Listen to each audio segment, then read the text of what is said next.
do. Yes, it do. Rock 101, 10:05 with Tesla. It's the hair scare going on, and happy Saturday to you. That's right. It's Saturday, and we're bringing the rock. And I got Dwayne Roy here, down from Wawa for the weekend, and talking about his book. And his book is called Castle Stories, a Rock and Roll Scrapbook, and you can go to DwayneRoy.com and you can pick it up. Now, we should just tackle this thing chronologically, I guess. Yeah. And I may have already screwed it up by playing some of the songs. But you start out with your very first concert. What was that at the Castle? Whitesnake, 1987. You were there. 1987, I was there. Whitesnake was on the Whitesnake tour, where their big 1987 album was out. And so that was the one with Anthrax and Autograph? Anthrax and Autograph, yeah. Okay. And that was their first headlining show ever in America. Was it really? Yeah. And it was at the Castle? It was at the Castle, yeah. I did not know that. I was always a huge Whitesnake fan. Now, I know you like the really old school Whitesnake stuff. You go back to like Saints and Sinners and Come and Get It. Ready and Willing. Yeah. And Ready and Willing and all that stuff. I don't, but... But that's okay. It was a totally different band. They were more bluesy, more keyboards of like the old like organ John kind Lord, of keyboards with John Hammond, Lord. The Hammond keyboard. Exactly. And which I equate John Lord more with like Deep Purple and stuff than I do with Whitesnake. But there was that whole time where it was all incestuous, where you had Rainbow, Deep Purple, Whitesnake, Black Sabbath, all these bands. All these members were going like back and forth. And I'll drop one on you. You know who one of my favorite artists is? Pretty obscure, that was in Rainbow and worked with some of those guys. Tony Carey. You know who Tony Carey is? I know the name. I don't know who that is. I don't know. Tony Carey was a singer and keyboardist, and he was in Rainbow. And he went on and had a solo career. His biggest songs were Fine Fine Day and First Day of Summer. And then he had a band called Planet P. No. And they had a song called Why Me? And that was their big song. See, I got you there. Got me in that one, yeah. One of my favorite artists that you never hear about. Him and Russ Ballard. You know who Russ Ballard is? Yeah, Russ Known for a lot of writing. But he had a song called Voices, and I love that song. It's more poppy than it is heavy or anything like that. Yeah, it's not. I don't really play it on here. It doesn't rock. Now I'm getting into my obscure 80s stuff. But so you go back to the now. What do you like more about the old Whitesnake? Just because it's raw and bluesier and that kind of thing. Less spandex, sparkly. And he wasn't copying Robert Plant as much. Right. He didn't have the long Plant wails. And that was the accusations that he was David Coversong and they would various other names they would call him is. Because he was imitating Robert Plant, right? But Coverdale's best stuff is probably when he sang with Deep Purple, like the 2-3 albums he sang with Deep Purple, and that's the best.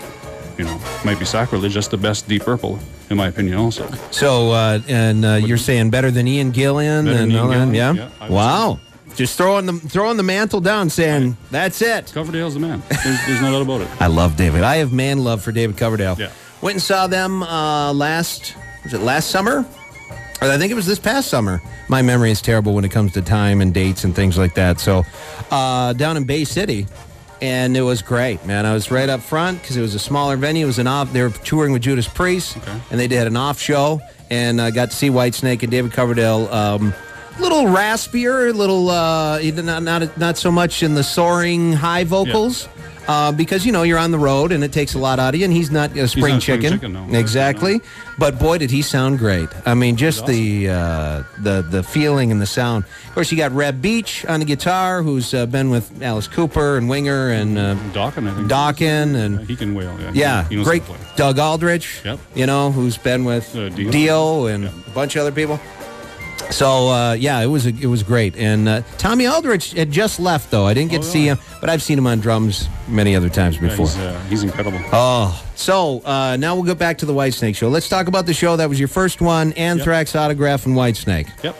And so I'll tell you what, I'll play. Well, what order? Was it Anthrax first or Autograph? It was Anthrax first. Anthrax first? Okay, so coming up, I will play Anthrax, then Autograph, and then Whitesnake, just to keep it in proper chronological order, yes. Excellent. So what's your memories of that show? Because we all have different memories and different takes on what happened. And well, my mom took me to that show, so that's what was that all about anyway? Your mom driving you down to a concert?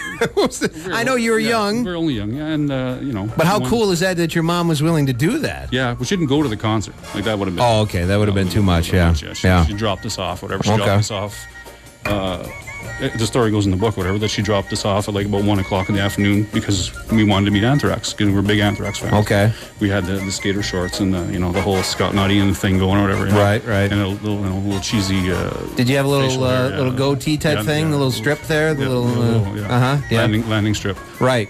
And then my mom's going to the show, right, to the theater, and she said, "Well, come to the show. It's Police Academy 16 or whatever it was." And I said, no, we're going to go meet Anthrax because, they got to be walking around. Sure, they'll just be hanging around the castle, so you went early. We went early, and we didn't see anybody, of course. And my mom ended up in the show with Anthrax sitting in front of her. So, Joey Belladonna sitting in front of my mom, and we're at the castle, 18 hours early for the concert. And they were at the movies. Yeah, they're at the Seeing Police Academy 10 or whatever. Yeah, and the only one left was like Michael Winslow in the movie. Doing the weird noises. So you could have met Anthrax at the movies, but no, you're hanging out at the castle. Hanging out at the castle. Yeah. And where did that get you? We ended up. They felt sorry for us. They let us in, and we watched Autograph do their sound check and the whole thing. It was pretty cool. Well, I'm guessing that was nowhere near as cool as it would be to have Anthrax there, though. No. And then that was a short show. Actually, it was only about 60 minutes because the first headlining show. New band. We don't know how many songs do we know. Sure. And I don't know if you remember, they repeated Slide It In. You had to play it twice. Yeah. And then they ran out of songs, whatever. So, you were there. After the show, there was, an incident. There was a big incident. And you remember it more than I do. But, yeah, there was what would you say, tomfoolery? I don't know what. Well, there was, there's different versions of what happened, but there was a guy who got a little impatient with the crowd. He was trying to get out with his car, and he ended up bumping into somebody, and they got irate, like, hey, what are you doing, trying to run people over, and then, a little back and forth. Next thing you know, there's a mob on the car, and, you don't know if the guy was being an idiot, being a Richard Cranium, or if, it was people just, thought, well, let's just take this guy out or whatever. But I saw the car when it was done. Yeah. The roof was caved in. And I found out whose car it was. I don't know what happened to the car or if they ended up being able to drive it at all or out of there. No, I don't think so. I think they got loaded up and taken away, didn't they? I believe so, yeah. And that story was, we didn't tell my mom because obviously... hey, Ma, you should see what we just saw. And, a big riot. So we kept that one quiet. Yeah, you didn't talk about that one. No. So when she read the book, was that the first time she heard that story? She hasn't read the book yet. It's her Christmas gift. She still hasn't heard the story? She may have. It's been in the press. That story's been kicked around a little bit. Yeah. Oh, okay. So she may know the story now. All right, well, that's cool. It was unfortunate. There was a few unfortunate incidents that happened at the castle over the years. Right to the top. Right to the top, baby. Rock 101, Scott Cook and the Hair Scare. Happy Saturday night to you. Mr. David Coverdale and Whitesnake with the title track Slide It In. What I loved, now we got Dwayne Roy's here, and he's got his book, Castle Stories, a rock and roll scrapbook, and we're talking about the Castle Farms in Charlevoix, and the shows we used to go see. And that was your first one, was Anthrax, Autograph, and Whitesnake. Yes. What I remember about David Coverdale that cracked me up, because he's this Englishman through and through, and he comes out, and he sounds like the proper Englishman, but he's really a dirty bastard. No, he curses a lot. Yeah. And a lot of sexual innuendo. Exactly. He doesn't, it's very thinly veiled when you hear Slide It In and Spit It Out and all these kind of songs where, and he just comes out and here's a song about sucking, and doing this and shagging and all those lovely things here in Charlevoix, Yeah, exactly. I just remember David Coverdale just sounding like the English gentleman and then just being a dirty bastard. Which is great. I applaud that. Yeah.